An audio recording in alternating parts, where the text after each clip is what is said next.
بسم اللہ الرحمن الرحیم۔ السلام علیکم۔ آج اس قسط کے شروع ہونے سے پہلے میں آپ کے ساتھ کچھ باتیں ڈسکس کرنا چاہتا ہوں۔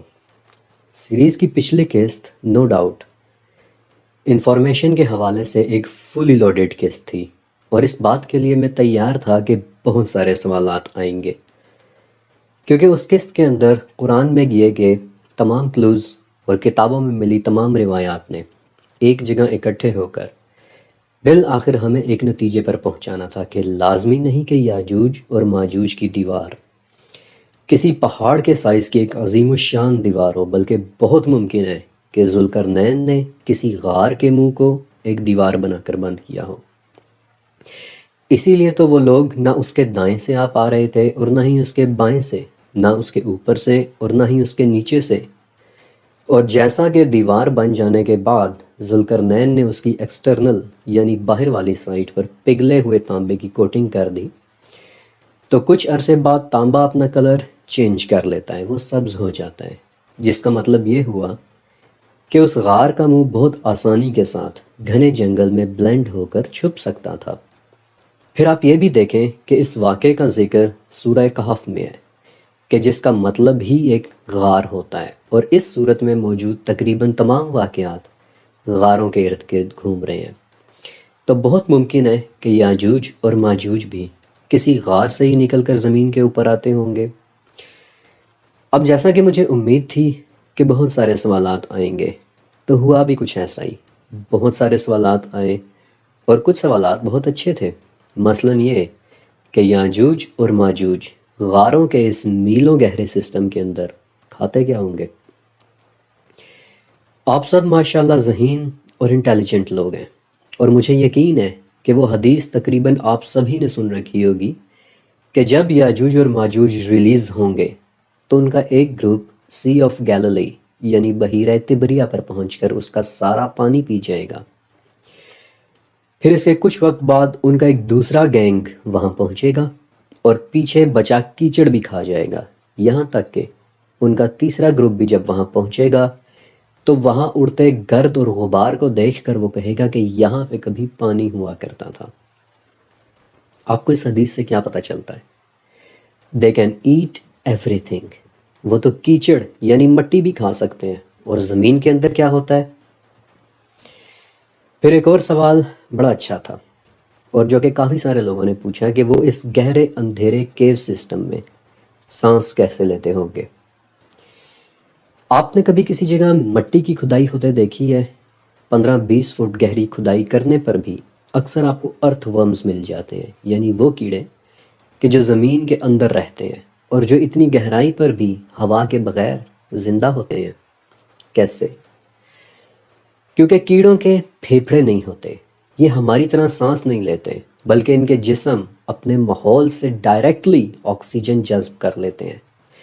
تو یاجوج اور ماجوج کا ریسپائریٹری سسٹم کیسے کام کرتا ہے؟ بہت ممکن ہے کہ کیڑوں کی طرح وہ بھی کسی ڈائریکٹ ٹریکیائی کے ذریعے مختلف گیسز جذب کرتے ہوں، لیکن اس سے بالکل ہٹ کر کوئی اور طریقہ بھی ہو سکتا ہے کہ جو ہمیں نہیں پتہ، کیونکہ ہم نے انہیں ابھی تک دیکھا نہیں ہے، ہم ان کی فزیولوجی سے 100% واقف نہیں ہیں۔ اب دوسری بات کہ کچھ سوالات ایسے تھے کہ جنہیں دیکھ کر میں سوچ رہا تھا کہ اب میں اس بات کا کیا جواب دوں۔ مثال کے طور پر کچھ ویورز نے پوچھا ہوا تھا کہ اگر ان کی تعداد اتنی زیادہ ہے تو وہ ڈبل شفٹ لگا کر دیوار کو توڑ کیوں نہیں لیتے؟ بالفرض مان لیں کہ میں اس بات کا جواب دے بھی دیتا، تو اگلا سوال پھر پتہ ہے کیا ہوتا؟ کہ کیا انہیں اتوار کی چھٹی بھی ملتی ہے؟ کیا انہیں جمعے کو ہاف ڈے ملتا ہے؟ کیا ان کے پاس HR ڈپارٹمنٹ اور لیبر یونین بھی ہے؟ اس طرح تو ہم لامتناہی سوالات کی پوری ایک کتاب تیار کر سکتے ہیں کہ جن میں لکھے سوالوں کے جوابات اس پوری دنیا میں کسی کے پاس بھی نہیں ہوں گے۔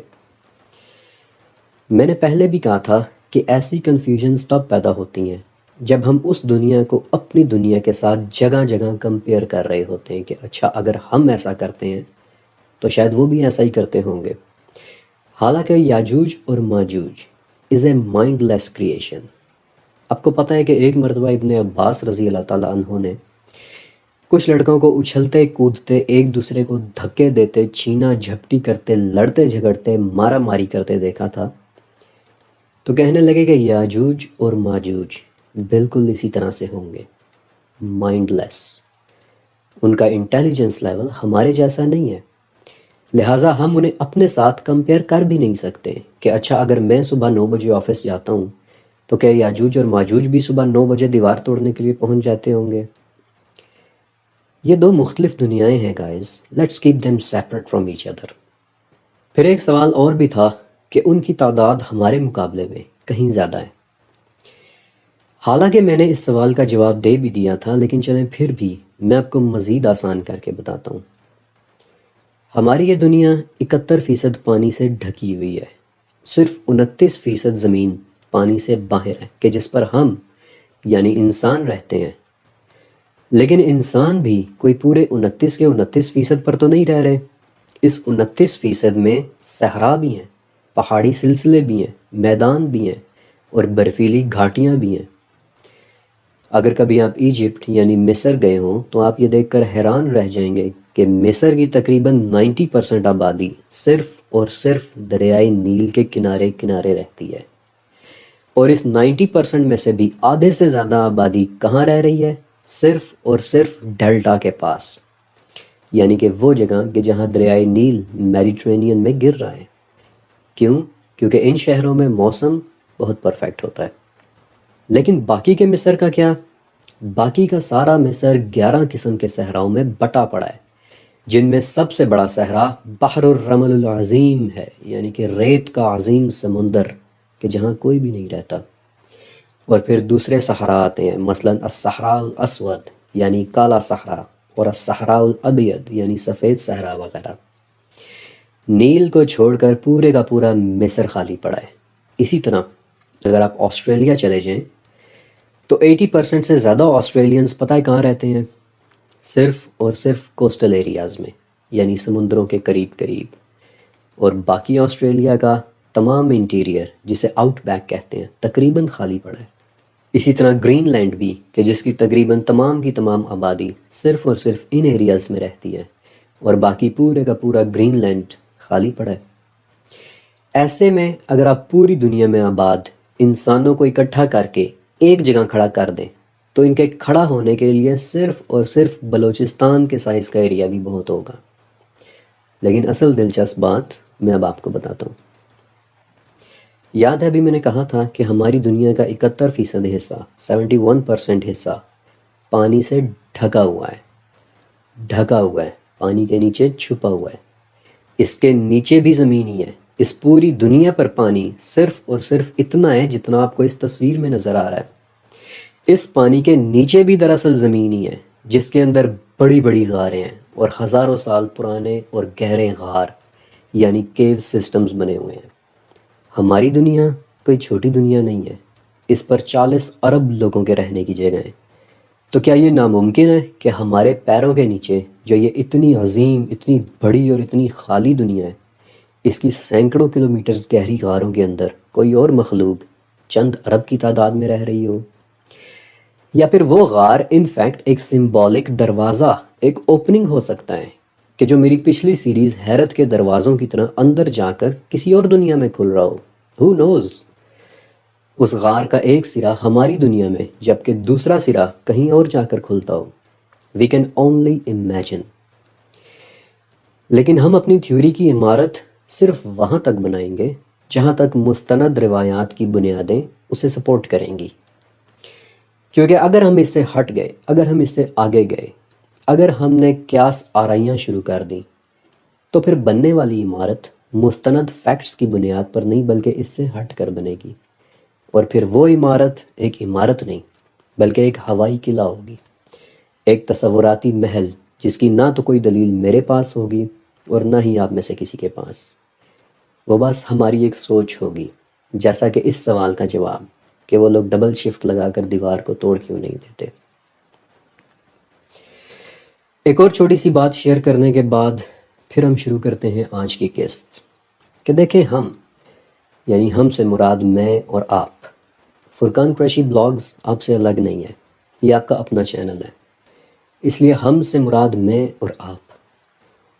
ہم قرآن کی آیات کو لیتے ہیں، مستند احادیث اور روایات کے ذریعے انہیں سمجھتے ہیں، انہیں انڈرسٹینڈ کرتے ہیں، اور پھر ماڈرن علوم کو استعمال کرتے ہوئے ایک لاجیکل نتیجے پر پہنچنے کی کوشش کرتے ہیں۔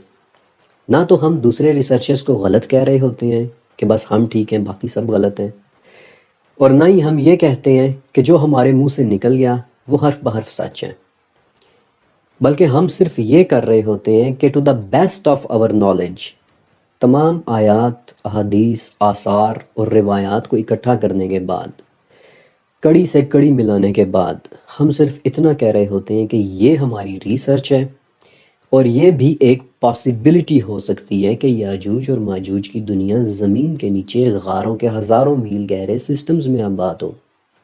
فلاں آیت یا فلاں روایت یا فلاں حدیث اس بات کو سپورٹ کرتی ہے، یہ ایک پاسبلٹی ہے، اور اس معاملے پر اس پہلو سے بھی غور کیا جا سکتا ہے۔ ورنہ اس سے ہٹ کر اس وقت درجنوں تھیوریز موجود ہیں، جن میں سے کوئی بھی 2 تھیوریز ایک دوسرے کے ساتھ میچ نہیں کرتی، لیکن پھر بھی آپ انہیں بھی سنیں۔ لیکن ایک بات یاد رکھیے گا کہ اس دنیا کا کوئی بھی سنجیدہ انسان یہ دعویٰ کبھی نہیں کر سکتا کہ دیکھو میں یاجوج اور ماجوج کو اپنی آنکھوں سے دیکھ کر آیا ہوں، لہٰذا جو بات میں نے بتا دیا ہے بس وہی سچ ہے۔ نہیں، ایک ریسرچر ہمیشہ مختلف فیکٹس اور ڈیٹا کو آپ کے سامنے رکھے گا، اور پھر ایک ہائپوتھیسس پیش کرے گا کہ اس تمام ڈیٹا کو کیئرفلی انالائز کرنے کے بعد میں اس نتیجے پر پہنچا ہوں